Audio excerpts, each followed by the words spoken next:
Terima kasih ya buat teman-teman semuanya yang sudah mensupport, yang selalu setia dengan channel Solusi Utang. Saya ucapkan terima kasih banyak dan saya berharap apa yang Anda cari di channel ini atau sebuah solusi ataupun mencari titik temu dari permasalahan Anda, semoga Anda temukan di sini ya. Oke, jadi seperti judul video kita yaitu risiko gagal bayar di EasyCash.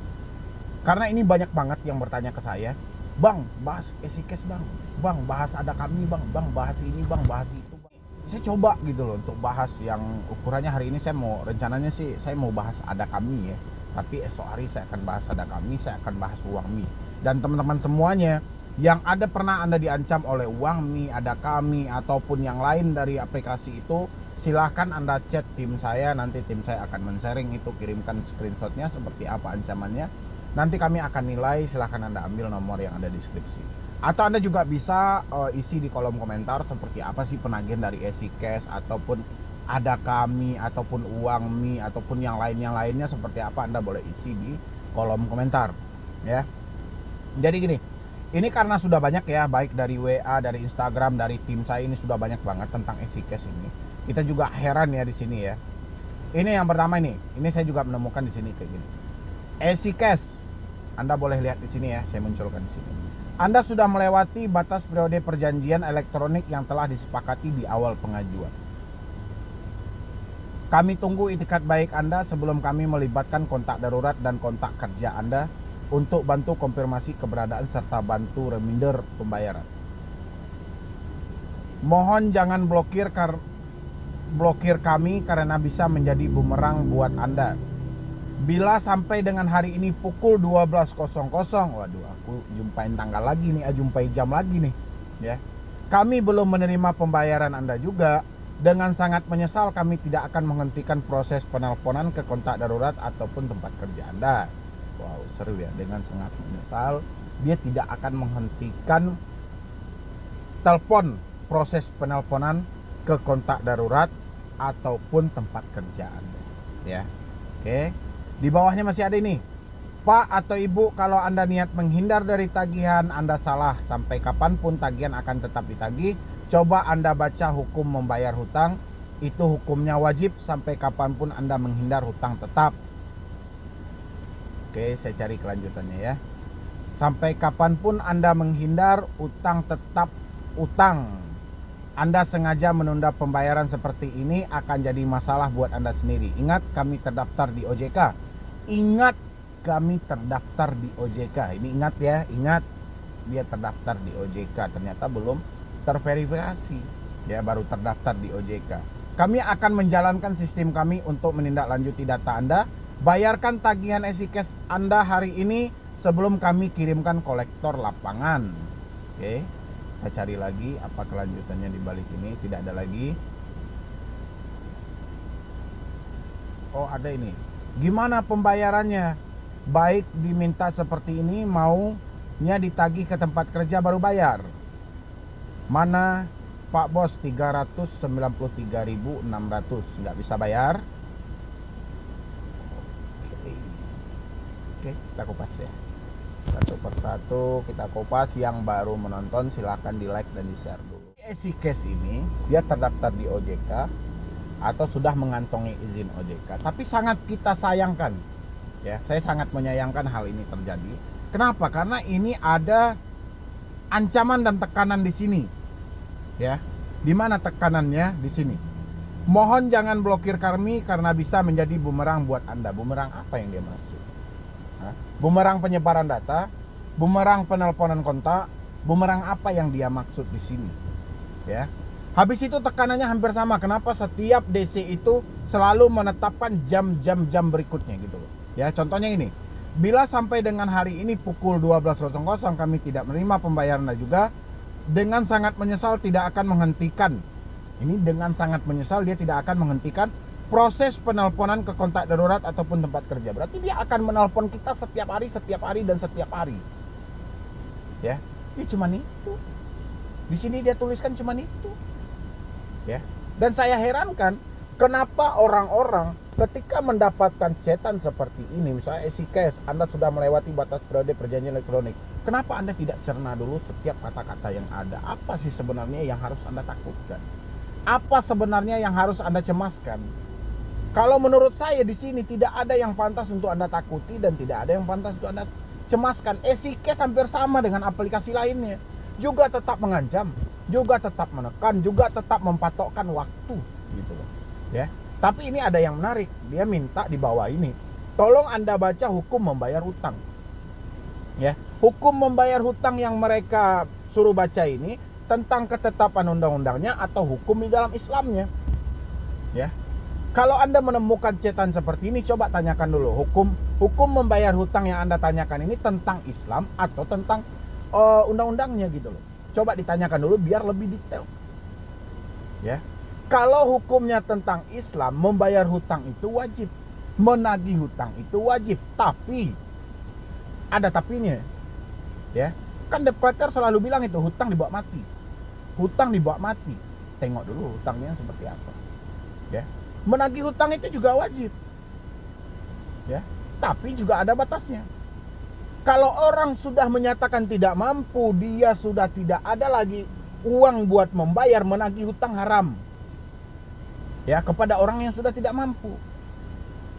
Kalau nggak percaya silahkan cari dalilnya di Google.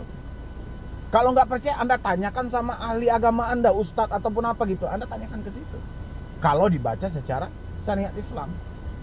Ya. Karena kan saya perhatikan DC ini bukan hebat dari segi undang-undang, tapi juga hebat dari segi agama gitu loh. Ya. Memang iya, hutang dibawa mati memang. Ya, contohnya hutang sama Tuhan kita tidak laksanakan, kita bawa sampai mati, kita pertanggungjawabkan di kubur nanti. Hutang di dunia tentang hutang uang, hampir semua manusia yang ada di dunia ini pernah berhutang. Ya. Apakah kita wajib menagih hutang? Wajib menagih hutang bagi mereka yang mampu untuk bayar hutang. Bagi mereka yang tidak mampu untuk bayar hutang, haram Anda untuk menagih hutang gitu loh. Anda kalau nggak percaya silahkan cari deliknya dan dalilnya di situ. Anda tanya sama ahli agama Anda. Ya. Ini kan DC kan terkadang asalan. Hukum membayar hutang, hukumnya wajib. Ya memang benar, tapi kita harus lihat kondisi orangnya dulu. Orang yang wajib untuk membayar hutang ini seperti apa? Ya, boleh. Jangan sampai hutang dibawa mati, belum tentu. Ya, belum tentu dia mati miskin. Mana tahu ada rezekinya nanti dan suatu saat dia ingin menyelesaikan hutangnya, dia bingung menghubungi Anda kemana. Anda boleh pergi ke ahli agama Anda masing-masing atau Anda sedekahkan atas dasar nawaitu Anda membayar hutang di masa lalu. Boleh tanya sama ustadz atau sama siapa aja yang Anda tanya yang mengerti akan segi agama. Silahkan. Ya, tanyakan bagaimana saya punya hutang sama orang lain tapi saya tidak bisa mengkontak dia lagi.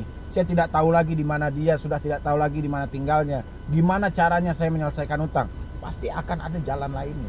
Makanya saya bilangin, debt collector ini terkadang argumentasinya asal jadi dan debitur malah menangkap sinyal itu dengan baik. Untuk apa? Untuk menakut-nakuti diri dia.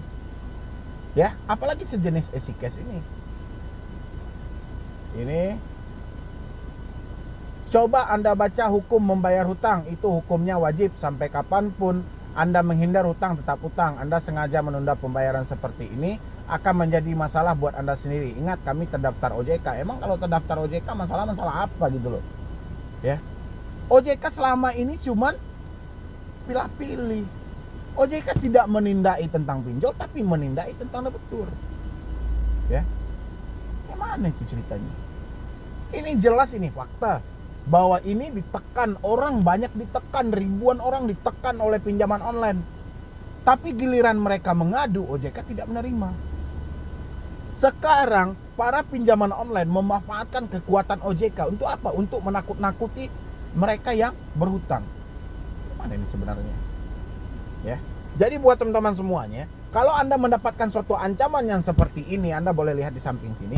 Anda mendapat ancaman seperti ini, saya sarankan stop pembayaran secara online. Ini stop pembayaran secara online, jangan pernah Anda lakukan lagi. Bukan berarti kita tidak mau mentransfer uangnya, tapi jangan Anda ikuti karena Anda akan dimanfaatkan di sini. Ya, sudah banyak yang melakukan dan sudah banyak yang kena tipu. Jadi gimana caranya, Bang? Kalau Anda mempunyai uang, minta mereka untuk datang, habis itu pertanyakan tentang masalah yang mereka ancam dan yang mereka tekan. Ya, Kapan perlu Anda suruh bacakan debt collector itu tentang wajib membayar hutang itu berdasarkan hukum yang berlaku apa? Undang-undangnya. Kita pertanyakan di situ. Jangan hebat mereka berargumentasi melalui chat. Secara langsung kita juga pertanyakan gitu loh. Misalnya mereka pernah mengancam Anda dengan pasal 1243. Oke, kita bahas. Ketika kita berjumpa dengan mereka, kita bahas 1243 ini deliknya seperti apa. 1244 ini deliknya seperti apa gitu. Kenapa saya bisa dikaitkan ke situ? Ini undang-undang ini kuatnya buat siapa? Buat kreditur atau debetur? Ya. Membantu debetur atau membantu kreditur. Pertanyakan delik itu sama mereka sampai mereka stres sendiri menghadapi Anda gitu. Ya. Supaya apa? Supaya mereka tidak asalan memainkan undang-undang dan pasal. Ya. Ini kan seakan ini sudah jadi permainan bagi mereka gitu loh. Kayak pasal 372, 378 itu seakan senjata banget bagi mereka untuk menakut-nakuti orang yang di bawah gitu loh. Ya. Iya, kalau orang ini pernah jumpa dengan solusi hutang, pernah jumpa dengan Medibroni, oke, dia nggak takut lagi dengan pasal-pasal yang mereka terapkan itu karena memang nggak ngaruh sama sekali. Gimana kalau tidak menemukan channel ini? Ya. Dan mereka menemukan channel yang banyak lagi di YouTube yang tidak mampu menjelaskan kayak mana caranya sementara otak orang ini panik gitu loh. Saya nggak tahu itu kayak mana, apa yang akan terjadi ke depannya saya juga nggak tahu. Ya. Makanya buat teman-teman semuanya, jangan panik, jangan stres. Apapun itu ancaman dari DC, tidak terlepas bahwa mereka adalah penagih hutang. Ya, tadi kan sudah saya bilangkan juga, menagih hutang memang wajib, membayar hutang juga wajib, tapi harus lihat dulu orang ditagih mampu apa tidak. Ya. Tapi kalau orang itu mampu, berkecukupan ini segala macam, wajib Anda lakukanlah. Silahkan, saya mengizinkan itu. Tapi kalau orang itu sudah tidak menyatakan sudah tidak mampu, sudah tidak sanggup, buat makan aja sudah susah, haram Anda menagih hutang ke situ.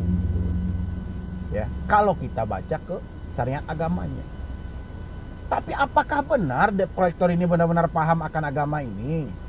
Saya rasa nggak paham. Kalau memang mereka paham, mungkin pekerjaan mereka bukan penagih hutang. Ya, kalau mereka benar-benar paham, mungkin mereka tidak bekerja di perbankan karena itu riba kan.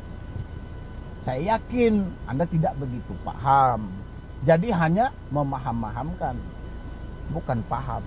Jadi orang yang tahu nama dengan orang yang tahu benda ini beda gitu loh. Ya, tahu nama Medibroni tapi tidak tahu bentuk Medibroni itu beda. Dua pengetahuan yang bertikai gitu loh ya. Jangan sampai Anda cuman dia nyebutkan ini tentang undang-undang, belum tentu juga dia tahu fatal undang-undang itu seperti apa gitu loh. Ya. Sama kayak tadi saya sebutkan, dia tahu Medibroni, belum tentu dia tahu bentuk Medibroni seperti apa gitu loh, ya. Jadi orang kawas itu berbeda. Orang yang tahu nama sama orang yang tahu benda itu berbeda. Tapi biasanya DC cuma tahu nama tapi tidak tahu bendanya seperti apa. Mereka cuma menyebutkan tapi tidak paham artinya apa gitu loh, ya.